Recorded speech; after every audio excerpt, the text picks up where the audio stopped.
The first thing we are doing is getting the animal fully wet all over. She's been out in the pasture and it's been really muddy, and we always start with the bottom extremity. So we start at the bottom, washing her legs. If it's a new heifer you've gotten, we highly encourage, when we actually bring all of ours in through a pen, and don't tie them up as they're babies, and we actually wash them as they are in a pen, and we start with their legs first so that they don't get scared. We never start with their face, but you always start and kind of work your way. Now, the way that he is holding the water hose is in a downward position and forward. And as you can see, this allows the animal, it gets down to the skin, works with the skin part because you're washing the hair, but you're washing all the way to the base of the skin. But it also allows the person that's next to you, keeps them out of harm's way. The other thing that he's doing right now, he's backing up so that the wash hose does not get entangled in his feet, nor does it get tangled in the calf's feet. So he's going to completely wash the animal. Now, when it gets to her ears, if you can see, he washes around the ears so that there's no water that gets directly in their ears. We always wash the face of our animals, avoiding their ears totally, so that their face gets washed, and they're used to that. When you go to clip the animal, if their face is not clean, it's really hard to get a good, clean. Actually, it's okay to do it, but it makes the clipper blades a lot dull if you're having to go through nasty animals. So ideally, you're wanting to clean the animal in a downward forward position all the way over.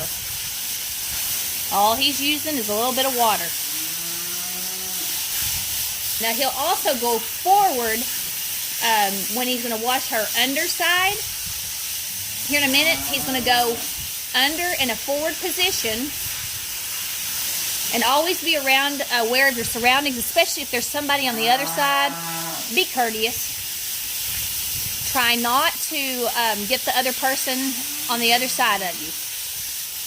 That's a good part of being a good showman, knowing what you're doing at home, and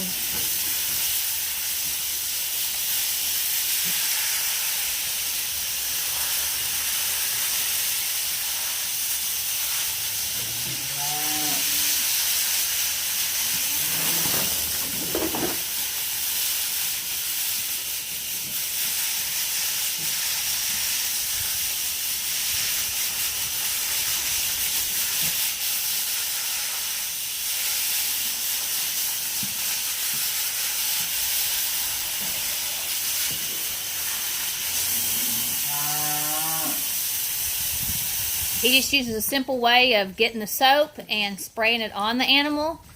You could use a foamer if you would like to. We're not big fond people of that because you sometimes get too much soap and it's harder to get it out.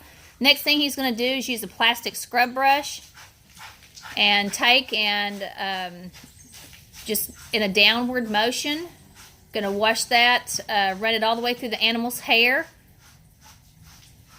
It may take a couple of minutes to do that, but he's going to take and all over the animal's body, just wash that. That goes down to the skin.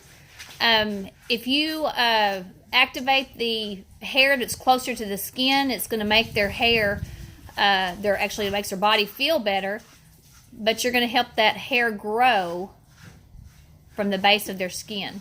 He also takes that scrub brush and washes on her face. At first, they're probably not too fond of you being on their face, but after a couple of times of doing it, gently do it, they get used to it. A lot of people don't want to touch their face because their animals go bazonkers. You got to work your way into that. Some of them naturally are okay with it. The other thing that he's doing right now is washing the underside of the tail. As you can see, we've had a lot of mud. That's a lot of mud and a lot of poop, excuse me, not mud. But that's caked on poop, probably some mud in there too. We've turned our heifers out at night, and so they get lots of green.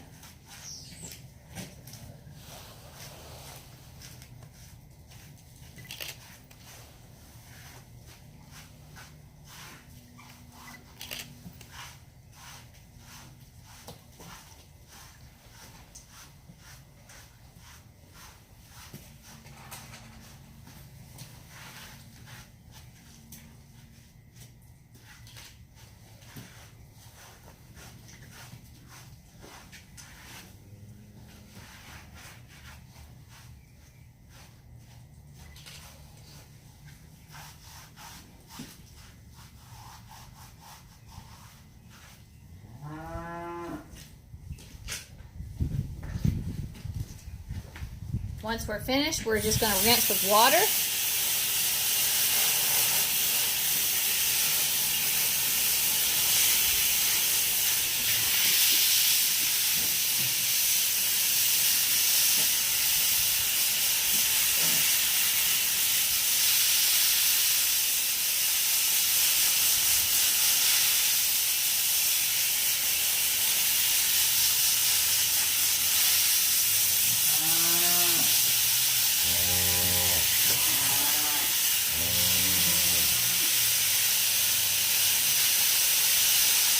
A good way to get your heifer gentle is by spending some time with her on the wash rack. That gains your trust, that gains her trust. It does not happen overnight. We start the heifers by washing them loose. We create a pen in this area, wash their lower extremities, get them kind of used to that. Then we'll run them back through a chute from this area, and then blow them out in a different area. Then once she's broke to tie, which this heifer's been broke to tie for quite some time, then we'll bring them here on the wash rack. All right, so he's starting at the top first. The last thing that he does is he goes to the lower extremities to wash out the soap.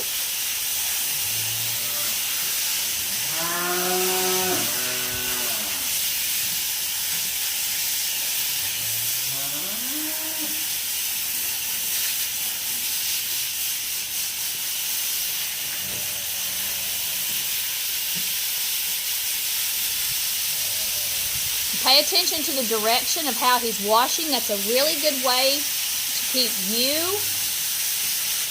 and your neighbor and anybody around you free from getting any water all over you.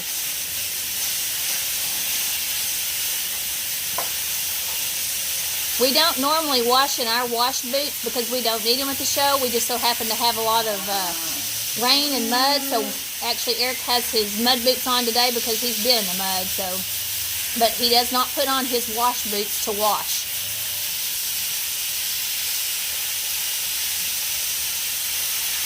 He practices good etiquette washing so that when he is washing, he doesn't try to get himself or the whole entire barn wet, or his feet wet, himself wet. Go back on his face.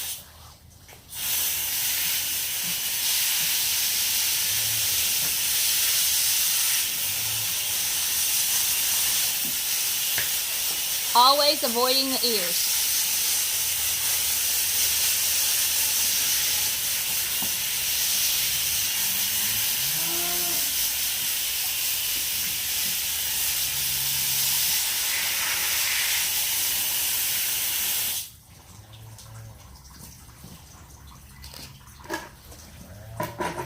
The last thing that we do,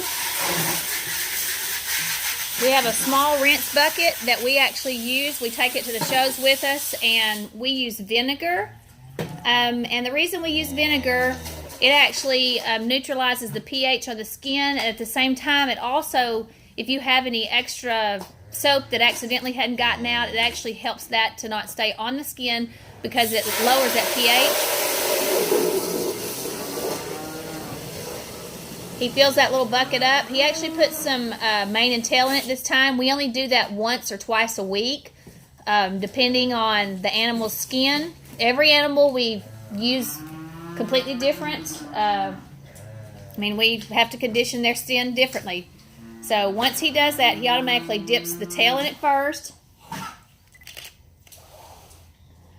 Once he dips the tail, he's going to disperse it completely over the body and then just rub it in. There are a variety of different soaps that you can use. For the starter, just use some regular Ajax. Good enough. You can Joy's fine. You can go buy a lot of people. Sometimes people want to use Dawn. Dawn is a degreaser, so it can take a lot of the natural oils out of their skin. If you want to use Dawn, use it sparingly. I recommend, Dawn's actually good after you use, going to a show. If you get some extra oil when you're at a fit show, and the animal needs the Hocus Pocus product or something like that taken out, Dawn's a good product because it's a degreaser. One of our secrets we like to use, this came from Costco because we're very environmentally responsible people. We like this dish soap. It works really good. Ever so often we may add some stuff with tea tree oil, but like I say, we have to completely just keep it simple. That's the biggest thing you want to do, is keep your program completely simple.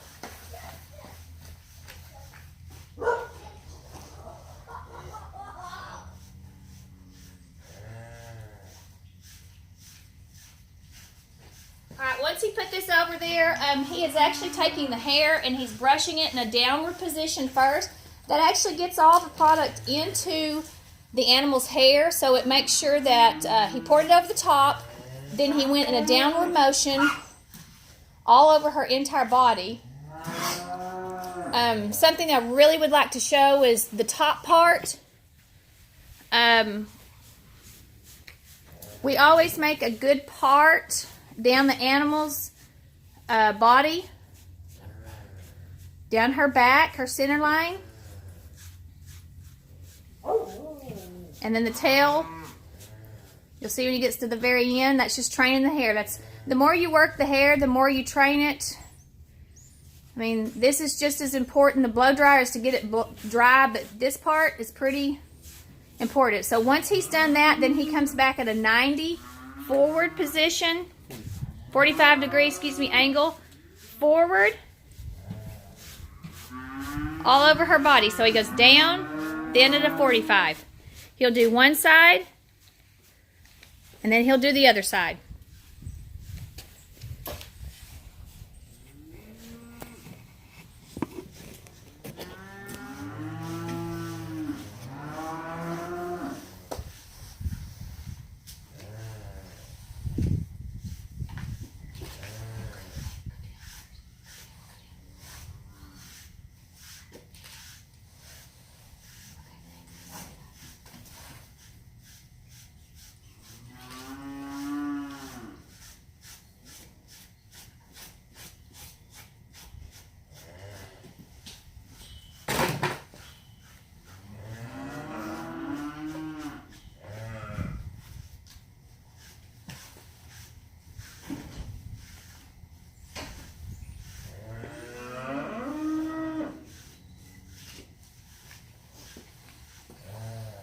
I mean, this animal has obviously been washed before, but your biggest thing you want to do is just spending some time with them. If you spend time with the animal and work her, she gets comfortable with you, you get comfortable with her.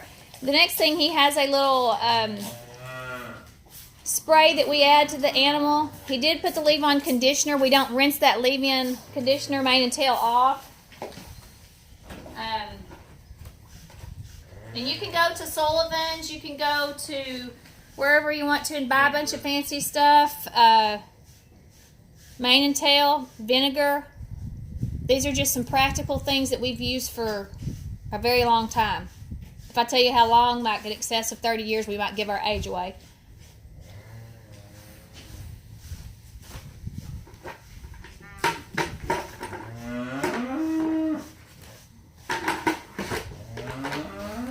We go to a show, we just keep a little bucket with all of our stuff, and we can take our little hose and go right away with it. Once he sprays that product, it's a sheen mix with a little extra vinegar in it, again for the pH of the skin. It is a proven medical scientific fact, if you want to Google it you can, that if you get air movement to the cuticle of the skin, so that's to the base of the animal's skin, it actually does help the animal's hair to grow. Our barn is we don't have a fancy cooler. We have nothing more than, we just keep our lights down low during the summer and we turn fans on. Nothing fancy. In Texas, it's a little bit harder to manipulate the hair in the summer heat, but it can be done. The next thing, we're just going to kind of show some basic techniques of blowing the heifer out. And he's going to get the wet out first.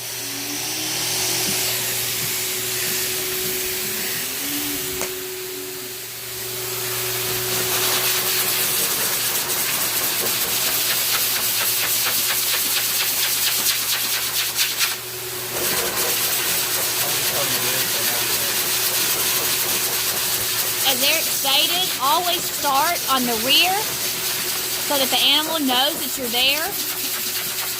Animals, some do have the tendency to kick. So if there is a possibility that your animal is a kicker, you need to let them know you're there. Don't go up there and just put the blow dryer on them automatically.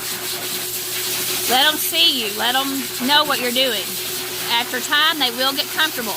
Now, Eric is blowing this hair in a forward position. We always take the top and blow this out.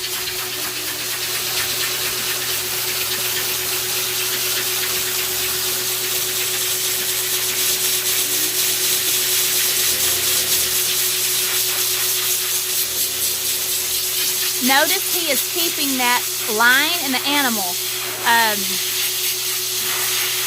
We feel like that's very important because you want your animal as a heifer, you want her top line to be straight. Now, if he puts a line that's kind of jig-jagged over the whole animal, it makes the appearance of her not having as good as a top. And so, visually, you can make some things be positive or negative in your animal. The way that you dry, the way that you brush can accentuate positives or negatives in your animal. This animal actually is an Angus heifer, so her hair is really good. If you've got a Hereford, sometimes Charolais, often Shorthorn, Simmental, those breeds, they may have a little bit of jerry curl to their hair, so if they've got some curl to your hair, you may have to manipulate that. Get with your county agent, ag teacher, maybe your breeder, if you have questions on that. So he's going to go from front to back, until we dry this animal completely out.